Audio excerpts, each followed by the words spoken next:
Hello everyone, welcome back to my YouTube channel Nursopedia. आज से हम स्टार्ट करने वाले हैं एक नई सीरीज जो कि होगी मेंटल हेल्थ नर्सिंग पे, जो कि डेडिकेटेड होगी जीएनएम सेकेंड ईयर स्टूडेंट्स के लिए।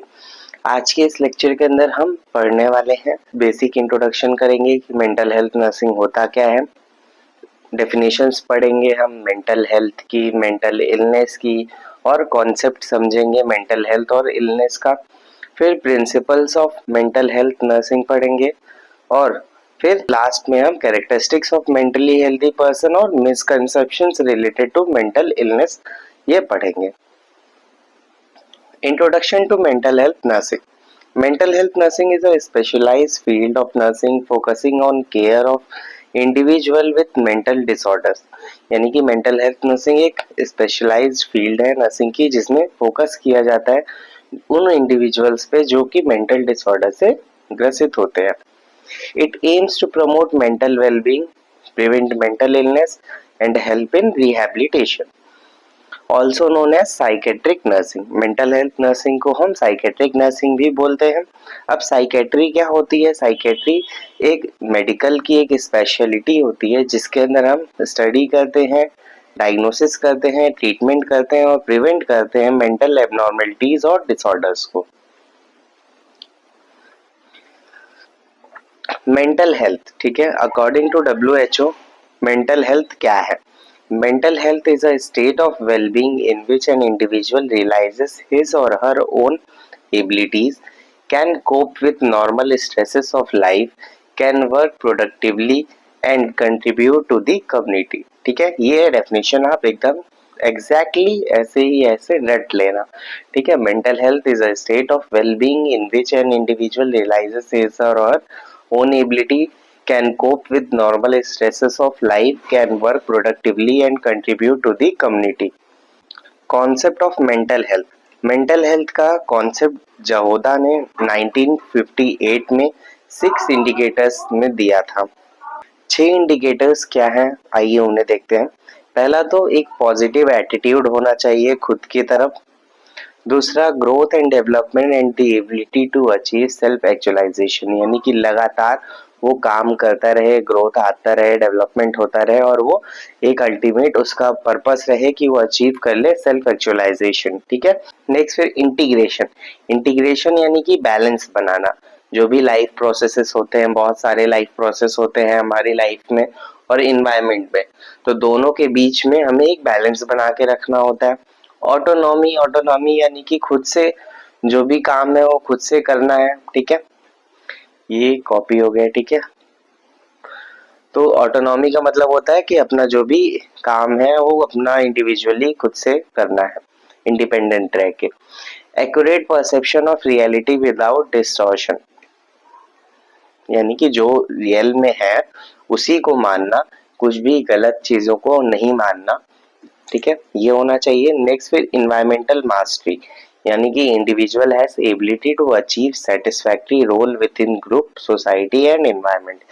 ठीक है, यानी कि उसका जो भी रोल है सोसाइटी के अंदर, ग्रुप के अंदर, इन्वायरमेंट के अंदर, वो अपने रोल को अच्छे से प्ले करे, वहां पे अपना काम करे, अपनी पूरी जितनी एबिलिटी है उसको वहां पे लगाए। नेक्स्ट फिर मेंटल इलनेस। मेंटल इलनेस क्या है according to WHO? Clinically significant condition characterised by alteration in thinking, mood और behaviour associated with personal distress और इम्पेयर्ड फंक्शनिंग। ठीक है, इसे भी आप ऐसे लाइन बाय लाइन याद कर लेना। ठीक है, word by word. Clinically significant condition characterised by alteration in thinking, mood और behaviour associated with personal distress और इम्पेयर्ड फंक्शनिंग। ठीक है, या फिर आप इसे आसान भाषा में ऐसे समझ सकते हो कि क्या होता है मेंटल इलनेस? जब भी एक डिस्टरबेंस हो जाता है हमारे थिंकिंग, मूड और बिहेवियर के अंदर, ठीक है, या डिस्टरबेंस हो रहा है या हम बैलेंस नहीं कर पा रहे हैं, तो उसे कंडीशन को हम मेंटल इलनेस बोलेंगे।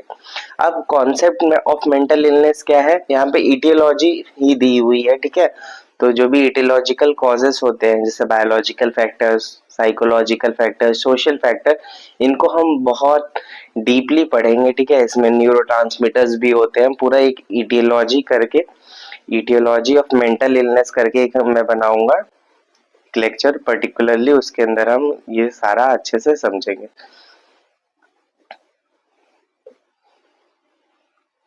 अभी के लिए हम मूव ऑन करते हैं principles of mental health nursing पे।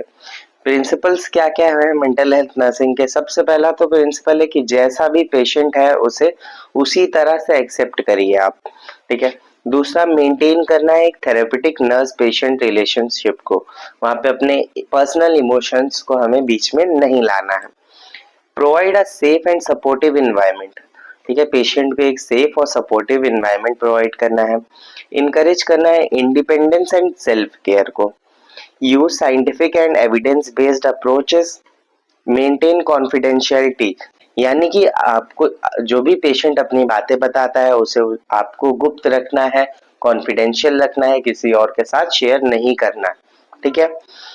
Provide holistic care, holistic care यानी कि सारे जो भी एक्सपेक्ट्स होते हैं हेल्थ के, उन सारे एक्सपेक्ट को मिला के आपको एक टोटल केयर प्रोवाइड करनी है, फिजिकल, मेंटल, सोशल, स्पिरिचुअल, सबको मिला के। नेक्स्ट है characteristics of mentally healthy person. Characteristics क्या होती है मेंटली हेल्दी पर्सन के अंदर? सबसे पहला होता है realistic self concept.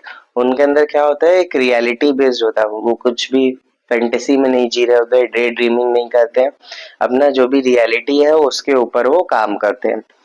Ability to deal with stress, अब जो भी नॉर्मल स्ट्रेस है लाइफ में क्या है, ऊपर नीचे तो चलता ही रहता है, सबकी लाइफ में ऊपर नीचे होता रहता है, आप कितने भी अमीर हो, कितने भी गरीब हो, कुछ ना कुछ चीजें रह जाती हैं जिसकी वजह से आपको ऑन डेली बेसिस आपको स्ट्रेस होता रहता है, उससे साथ वो डील कर सके, वो होगा mentally healthy person. Sense of security and belongingness, emotional maturity and stability, positive attitude towards self and others, यानी कि उसका खुद की तरफ भी पॉजिटिव एटीट्यूड होना चाहिए और दूसरों की तरफ भी। Capacity for love, work and play, ability to adapt to changes, यानी कि अगर कोई चेंज होता है एनवायरनमेंट के अंदर, फैमिली के अंदर, सोसाइटी के अंदर, तो उसे एक्सेप्ट कर सके, ये नहीं कि एकदम से बैठ जाए क्यों ऐसा हो गया, ऐसा क्यों हो गया, तो वो नहीं करना चाहिए। नेक्स्ट फिर misconceptions related to mental illness. अब मेंटल इलनेस से रिलेटेड बहुत सारे मिसकंसेप्शंस हैं लोगों के अंदर, अवधारणाएं हैं कि जो मेंटली इल पर्सन होते हैं वो बहुत ज्यादा खतरनाक होते हैं, ऐसे वैसे बहुत सारी बातें हैं, तो वो सारे पॉइंट्स को हम समझते हैं। Mentally ill person shows bizarre behaviour, यानी कि एक अजीब सा बिहेवियर, ऑड बिहेवियर शो करते हैं जो मेंटली इल पेशेंट होते हैं, ऐसा नहीं होता है, ठीक है। जनरली ये सारे मिसकंसेप्शन है, यानी गलत बातें हैं, ठीक है। Mentally ill person are unstable and dangerous, ऐसा नहीं होता है, मेंटली इल पर्सन सारे के सारे अनस्टेबल और डेंजरस नहीं होते हैं। Mental illness is something to be ashamed, mental illness ऐसी ही चीज है जिसपे हमें शर्म करनी चाहिए, लोग हंसेंगे हमारे ऊपर, ऐसा कुछ भी नहीं है। Mental illness is caused by supernatural powers, black magic, results of curse, evil spirit, bad deeds in the past life. लोगों का ऐसा मानना है कि जो भी मेंटल इलनेस है वो किसी शक्ति की वजह से हो रहा है, कोई काला जादू की वजह से हो रहा है, या कोई ऐसा स्पिरिट है, आत्माएं की वजह से हो रहा है, कुछ पिछले जन्म के कुछ पाप हैं उसकी वजह से हो रहा है, तो ये सब चीजें क्या है, गलत है, ऐसा नहीं होता है। Mental illness is something that can not be cured और कंटेजियस डिजीज, यानी कि मेंटल इलनेस ऐसी बीमारी है जिसे हम क्योर नहीं कर सकते हैं और वो एक दूसरे में फैलता है, ऐसा बिल्कुल भी नहीं होता। मेंटल इलनेस कंटेजियस नहीं होता है और मेंटल इलनेस का भी इलाज है proper. Mental hospitals are place where only dangerous mental ill patients are treated with restraints, यानी कि लोगों का ऐसा मानना है कि जो मेंटल हॉस्पिटल होते हैं उसके अंदर बहुत ज्यादा खतरनाक जो मेंटल इल पर्सन होते हैं उनको रखा जाता है, उनका इलाज किया जाता है, बांध के रस्सियों से, उनको जंजीरों से बांध के वहां पे रखा जाता है, ऐसा नहीं होता। मेंटल इलनेस इज हेरिडिटरी, यानी कि ये हमें हमारी फैमिली से मिलती है, ऐसा नहीं है। हो सकता है किसी की फैमिली में किसी को नहीं था फिर भी हो गया, तो ऐसा होता है। मेंटल इलनेस हेरिडिटरी नहीं होती है। Marriage can cure mental illness, ये कैसी फालतू सी बात है, क्या मैरिज से मेंटल इलनेस क्योर होती है? मुझे लगता है और ज्यादा बढ़ जाएगी।